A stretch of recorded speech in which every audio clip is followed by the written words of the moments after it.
Hello and welcome everyone to this brand new lecture on how to become RBSE 10 topper। इस video में हम लोग देखने वाले हैं स्टडी टिप्स और स्पेशली न्यू कमर्स के लिए जो अभी 9th से 10th में आए हैं, कैसे उन लोगों को अपना स्टडी प्लान बनाना चाहिए पूरे दिन के लिए, पूरे वीक के लिए, इनफैक्ट पूरे टेस्ट सिलेबस के लिए। ये हम लोग यहाँ पर डिस्कस करने वाले हैं कैसे टॉपर्स यूजुअली स्टडी करते हैं। ये वीडियो गाइडेंस से बनाई गई है एक्सपीरियंस्ड आरबीएसई टीचर्स से और कुछ टॉपर्स से बात करके जिनके बोर्ड में 98% से ऊपर मार्क्स आए हैं, and specially RBSE 10th board. इस वीडियो को देखने के बाद में आप सभी के मार्क्स 90% से ऊपर आएंगे, इस चीज की पूरी गारंटी है अगर आप इस वीडियो में बताई गई सभी बातों को ध्यान से सुने और फॉलो करें। तो चलिए शुरू करते हैं। आप सभी का बहुत बहुत स्वागत है क्लास 10th में। ये एक बोर्ड क्लास है। तो अब सबसे पहला पॉइंट जो आता है, जो स्टडी प्लान से रिलेटेड नहीं है, वो ये है कि आपको अपनी स्टडीज को स्टार्ट करने के लिए कौन सा टाइम होना चाहिए, एक best time to start studies. तो एक्चुअली वो टाइम निकल चुका है, ये अब आ रहा है। तो अर्ली स्टार्ट इज लाइक आपको आज के आज अपनी पढ़ाई को शुरू कर देना है। इट्स नॉट लाइक कि आपने पूरा टाइम खो दिया है, आप बहुत पीछे हो गए, ऐसा कुछ भी नहीं है। पैनिक करने की बिल्कुल भी जरूरत नहीं है, लेकिन अगर आप आज शुरू करते हैं तो ये एक अर्ली स्टार्ट ही कहलाएगा in comparison to a lot of students जिन्होंने अभी तक इस बारे में सोचा भी नहीं है। ये पेंडेमिक का टाइम है, सब लोग घर के अंदर बंद हैं, एक बहुत ही एम्बिगुअस सी सिचुएशन के आप लोग अंदर फंस गए हैं। जो बच्चे पढ़ना चाहते हैं वो गाइडेंस के लिए अपने टीचर से कम्युनिकेट नहीं कर पा रहे हैं कि हम लोग को कैसे पढ़ना चाहिए। इस टाइम पे एकदम नया टाइम है, लेकिन मैं आप लोगों के साथ हूँ और आपके साथ में एक बहुत ही अच्छा स्टडी प्लान, एकदम अमेजिंग स्टडी प्लान आप लोगों के साथ में डिस्कस करने वाला हूँ, जिसके बाद में 10th बोर्ड के अंदर आपके 90% प्लस मार्क्स आना पूरी गारंटी ले लेते हैं हम। तो अर्ली स्टार्ट के बारे में हम लोग बात कर रहे हैं कि अर्ली स्टार्ट करना बहुत ही ज़्यादा इंपॉर्टेंट है। तो आप लोगों को आज ही अपनी पढ़ाई शुरू कर देनी चाहिए। लेट स्टार्ट का मतलब है कि लेट फिनिश करना। तब हम लोग आगे चलते हैं। देखिए, इस स्लाइड के जो अगली स्लाइड आने वाली है, ये आपके लिए लाइफ चेंजिंग साबित होगी। इस स्लाइड के अंदर आपको बहुत सारी चीज़ों का एक बहुत ही अच्छा कॉम्बिनेशन, बहुत ही मुश्किल से वो स्लाइड बनाई गई है, बहुत सी चीज़ों को इंटीग्रेट करके खाली 3 स्टेप्स की एक प्रिपरेशन। मैं तो आप लोगों को सबको ये सजेस्ट करूंगा कि आप उसे प्रिंट करके अपने सामने जहां पे भी आप पढ़ते हैं उसे चिपका लें कि जो 3 स्टेप की प्रिपरेशन, सिर्फ 3 स्टेप की प्रिपरेशन जिन्हें आपको रोज रिपीट करना है, उसमें आपका सब कुछ इंक्लूड होता है। आपका सेल्फ स्टडी, आपकी सेल्फ स्टडी कैसे होनी चाहिए, आपका कॉन्फिडेंस बिल्डअप हो जाएगा, क्लास में इंटरैक्शन बढ़ जाएगा टीचर्स के साथ में। जब टीचर पढ़ा रहे होंगे तो आप इंटरैक्ट कर पाएंगे, आप उनके क्वेश्चंस के आंसर दे पाएंगे, क्लास में इंटरैक्शन एंड राइटिंग स्किल्स आपकी इंप्रूव होना गारंटीड है। तो आइए चलते हैं हम लॉन्ग अवेटेड नेक्स्ट स्लाइड की तरफ, जिसमें हम एक स्टडी प्लान के बारे में डिस्कस करने वाले हैं, जिसके बेनिफिट्स मैं आपको बता चुका हूं। तो ये है एक डेली स्टडी प्लान, कैसा आपका स्टडी प्लान होना चाहिए। तो हम लोग देख रहे हैं फर्स्ट स्टेप के बारे में। देखिए, फर्स्ट स्टेप जो है वो आपका लेक्चर से पहले होगा। मान लीजिए आपके आज क्लास के 3 पीरियड है या 4 पीरियड है, या मान लीजिए 5 सब्जेक्ट के आपके आज क्लास में पीरियड है।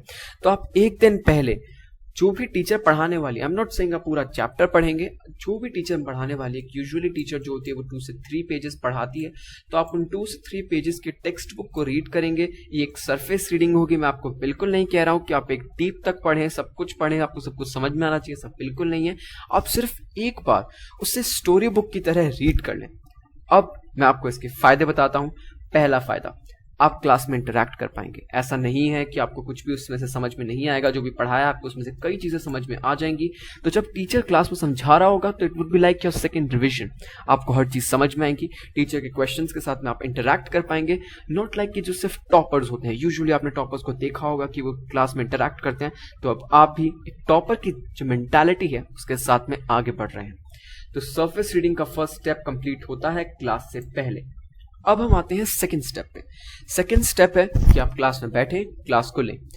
अब इस क्लास को लेते टाइम आपको एक बहुत ही इंपॉर्टेंट चीज जिसका ध्यान रखना है, वो है कि pay attention to weak topics. जो वीक टॉपिक्स, अब वीक टॉपिक्स यहाँ पे क्या है? वीक टॉपिक्स का मतलब ये नहीं कि आपने पूरा चैप्टर पढ़ लिया, लेकिन जब आप इस चैप्टर को पढ़ रहे होंगे तो आपको पता चल जाएगा। देखिए, ये जो स्टडी प्लान है ये मैथमेटिक्स के अलावा बाकी सब सब्जेक्ट्स में काम करेगा। मैथमेटिक्स के लिए एक स्टडी प्लान मैं अलग से बताऊंगा। अगर आपको ये वीडियो पसंद आए तो कमेंट सेक्शन में मुझे जरूर बताएं कि मैं आपको एक मैथमेटिक्स के लिए भी वीडियो बना कर दूं। तो इस टाइम पे जब आप क्लास ले रहे होंगे, चाहे एसएसटी हो, ये चाहे इंग्लिश हो, चाहे हिंदी हो, ये चाहे साइंस हो, तो जब आप क्लास ले रहे होंगे तो आपको उन चीज़ों पर स्पेशल एम्फेसिस देना है जो आपके लिए वीक रह गए थे, जो आपको समझ में नहीं आए थे, बिल्कुल भी समझ में नहीं आए थे रीडिंग के टाइम पे कि दिस इज एम्बिग्युअस, ये क्या है, मुझे नहीं समझ में आ रहा। तो आपको उन चीज़ों को क्लास में बहुत ही ज़्यादा ध्यान से सुनना है। तो इससे फर्स्ट लेक्चर के अंदर अंदर आपका एक रिवीजन भी हो चुका है, आपके वीक टॉपिक्स के बारे में आपको पता चल चुका है। आपको पता चल चुका है कि आपके कौन से टॉपिक्स वीक हैं, कौन से टॉपिक स्ट्रांग हैं। उन दोनों के बारे में आप इफेक्टिव स्टडी प्लान बना सकते हैं बाद में कि आपको कैसे बैलेंस करना है दोनों को। तो अब हम जाते हैं थर्ड स्टेप की तरफ। थर्ड स्टेप में आपको नोट्स बनाने हैं। जो भी आपने पढ़ा है, से क्लास में आपके 3 पेज हो गए हैं साइंस में कि आपका टॉपिक चल रहा है से डाइजेशन के ऊपर, और आपके 3 पेजेस आपने रीड कर लिए, तो अब आप उन 3 पेजेस के नोट्स बनाएंगे। अब यूजुअली ऐसा नहीं है कि नोट्स आपको नहीं मिलेंगे, कई टीचर्स आपको नोट्स प्रोवाइड भी करते हैं। तो जो टीचर्स आपको नोट्स प्रोवाइड कर रहे हैं, वेल एंड गुड, आप उन नोट्स को कॉपी कर लीजिए। तो यहाँ पे 2 चीजें मैंने लिखी हैं, कॉपी नोट्स और मेक नोट्स। ये बहुत ही ज्यादा इंपॉर्टेंट है। इसके बाद में इससे जो आपको सबसे बेस्ट बेनिफिट जो ये होगा कि जब आप फर्स्ट टाइम जो आपके टेस्ट होंगे उनके अंदर से ये आप एक्सेल करना शुरू कर देंगे, आपको इमीडिएट रिजल्ट्स इस जो स्टडी प्लान के मिलने लगेंगे। आपके पेरेंट्स बहुत ही खुश रहेंगे आपसे। तो आपको एकदम स्टार्टिंग से ही नोट्स लिखने हैं, और या तो जो नोट्स लिखने हैं आपको खुद बनाने हैं, या फिर जो टीचर दे रहा है उसे कॉपी करने हैं, और उसके बाद सिर्फ उन्हें एक बार पढ़ लेना है और आपका उस दिन का काम खत्म। अब अगली बार आप इस टॉपिक को तभी देखेंगे जब कोई टेस्ट होगा। तो आप समझ रहे हैं मैं क्या कहना चाहता हूं। ये 3 स्टेप की पूरी लिस्ट मैंने आपके सामने रख दी है, जिसे फॉलो करने के बाद में आपकी जो परफॉर्मेंस है वो एटलीस्ट डबल हो जाएगी। तो अब हम कुछ एडिशनल पॉइंट्स के ऊपर भी डिस्कशन करते हैं जो बहुत ही इंपॉर्टेंट रहते हैं 10th बोर्ड के पॉइंट ऑफ व्यू से। तो पहला पॉइंट है make your own time table. अब आप लोग कहेंगे इसमें कौन सी नई बात है, सारे दिन हमको टीचर्स यही कहते रहते हैं अपना टाइम टेबल बनाओ। लेकिन सच में टाइम टेबल बनाने का एक बहुत ही ज़्यादा बेनिफिट जो है वो टाइम मैनेजमेंट का रहता है। आप टाइम बर्बाद नहीं करेंगे अपना। आपको सच मेरी बात मानिए, सिर्फ और सिर्फ क्लास के अलग सिर्फ 2 से 3 घंटे एक्स्ट्रा पढ़ने की जरूरत, उससे ज़्यादा पढ़ने की जरूरत नहीं है। Me myself got 96% in board exams in 99 marks in SST, और मैंने कोई स्पेशल स्टडीज नहीं करी थी कि मैं 10-10 घंटे पढ़ रहा हूँ, ऐसा कुछ भी नहीं है। आप भी बहुत बहुत बहुत आराम से कर सकते हैं। अब जब आप अपना टाइम टेबल बना लेंगे, उसके अंदर आपको कुछ चीज़ों का ध्यान रखना है कि सेल्फ स्टडीज़ के लिए उसमें जो 2 से 3 घंटे की मैं बात कर रहा हूँ उसका टाइम ज़रूर हो। ये काम आपको आज के आज करना है, इस वीडियो के ख़त्म होते ही शुरू कर देना है, और आपको उस टाइम टेबल को स्टडी प्लान के जस्ट राइट साइड में अपने सामने चिपका लेना है। इसके बाद में आपको रेगुलर ब्रेक्स लेने हैं और इंजॉय करना है, रिलैक्स करना है। देखिए, जितनी स्टडीज़ इंपॉर्टेंट है उतना ही रिलैक्सेशन इंपॉर्टेंट है। इसके बाद में जो एक इम्पॉर्टेंट बात यह है कि आपको राइटिंग की हैबिट डालनी है। अब कई बच्चों की ये हैबिट बिल्कुल नहीं होती, उन्हें बहुत जोर आता लिखते हुए, लेकिन बोर्ड में आपको मार्क्स उन्हीं चीज़ों के मिलेंगे जो आप आंसर शीट में लिख कर आएंगे। उसके अलावा आपके ब्रेन में जो चल रहा हो, आपको सब कुछ आता है, सब कुछ नहीं आता है, कुछ फर्क नहीं पड़ता। सिर्फ फर्क पड़ता है कि आपने आंसर शीट में क्या लिखा है, कैसे लिखा है, प्रेजेंटेशन कैसी है। आपको अगर प्रेजेंटेशन के ऊपर एक वीडियो चाहिए कि कैसे 10th क्लास के बोर्ड एग्जाम्स में आपकी प्रेजेंटेशन होनी चाहिए, कैसे आपको आंसर्स को लिखना चाहिए, कौन सी चीज़ को अंडरलाइन करना चाहिए, तो आप मुझे कमेंट सेक्शन में बताएं। मैं आपको टॉपर्स कॉपी के साथ में बहुत ही अच्छा एक वीडियो बनाकर दूंगा, जिसके बाद में आपको कहीं दूसरी जगह जाने की जरूरत नहीं है कि आपको कैसे आंसर्स को लिखना चाहिए। आपको सब सब्जेक्ट में उसमें कवर करा दूंगा। तो हम अगली स्लाइड की तरफ चलते हैं। ये स्लाइड एक रिकैप है पूरे का। आपको सिर्फ ध्यान रखना है कि आप एक अर्ली स्टार्ट करें, लेट स्टार्ट ना करें, क्योंकि जो जल्दी शुरू करेगा वही जल्दी खत्म करेगा। अर्ली स्टार्ट करें, उसके बाद में आप स्टडी प्लान को फॉलो करें। आज ही अपना टाइम टेबल बना लें, आज ही अपना टाइम टेबल बना ले। देखिए, आप जितना ज़्यादा क्योटिक रखेंगे अपनी लाइफ को, एकदम मिसमैनेज रखेंगे, उतनी मुश्किलें आपके लिए होंगी। तो इन चीज़ों का आप ध्यान रखें। 3 पॉइंट मैंने आपको बताए हैं। एक तो स्टार्ट अर्ली, दूसरा टाइम टेबल बनाइए, और जो स्टडी प्लान मैंने आपको दिया है उसे फॉलो कीजिए। पैनिक बिल्कुल मत कीजिए।